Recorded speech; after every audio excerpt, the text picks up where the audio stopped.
Hello friends, నేను ఈరోజు గోంఫ్రెనా గురించి చెప్తున్నానండి. ఇందులో 120 వెరైటీస్ ఉన్నాయన్నమాట, స్పీషీస్ అవిను. ఇది తోటకూర వెరైటీనే. కొన్ని దేశాల్లో ఈ మొక్కల్ని తింటారు కూడా అనమాట. ఎంత కలర్ఫుల్గా ఉంటాయో ఇవి.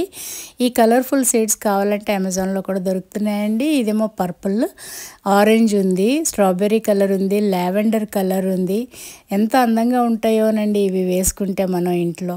పాలినేటర్స్గా కూడా ఉపయోగపడతాయి, అలాగే పెస్ట్ రిపెల్లెంట్గా కూడా ఉపయోగపడతాయండి. ఇవి చూసారా, ఇక్కడ ఇచ్చానమాట, ఇవి దొరుకుతాయని చెప్పేసి.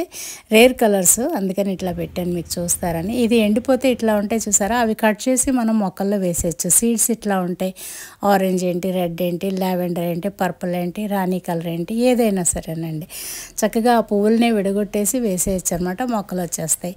చక్కగా తోటకూర తింటున్నట్టు తినేవాళ్ళు కూడా ఉన్నారండి. ఇది క్యాన్సర్కి కూడా ఉపయోగపడుతుందండి. అలాగే ఈ పువ్వుల్ని నీళ్ళల్లో వేసేసి అది ఫుడ్ కలర్గా కూడా వాడుకుంటారండి, మరిగించి తీసి. ఇదేమో సైటోసిన్ అని అంటారు, అది క్యాన్సర్ని ఫైట్ చేస్తుందన్నమాట. యాంటీ ఆక్సిడెంట్స్, మైక్రోబియల్ ప్రాపర్టీస్ చాలా ఎక్కువ ఉంటాయండి ఇందులోనే. హై బీపీకి వాడతారు, అలాగే హీట్కి వాడతారు. ఎంపాచా అని అది ఇంకోటి అనమాట, దానికి వాడతారు. ఇవన్నీ నేను గూగుల్లో సెర్చ్ చేశానండి దీని గురించి. మస్కిటో రిపెల్లెంట్గా వాడడం వల్ల మనకి ఇది బాగా ఉపయోగపడుతుందండి. ముఖ్యంగా మొక్కల్లో వేసాం అనుకోండి, ప్రతి పెద్ద మొక్కలో ఇది ఒక మొక్క పాతాం అనుకోండి, ఎక్కువగా పెస్టులు రాకుండా ఉంటాయి అన్నమాట ఆ మొక్కలకి. అందుకని వేస్తూ ఉంటానన్నమాట నేను. అలాగే మీరు కూడా ఇది ఉపయోగించుకుంటారని చెప్తున్నాను. అంటే ఇదే అన్ని రకాల రేర్ కలర్స్ ఉండాలని కాదండి, ఏదో ఒక్క వెరైటీ పాతుకున్నా పర్వాలేదు.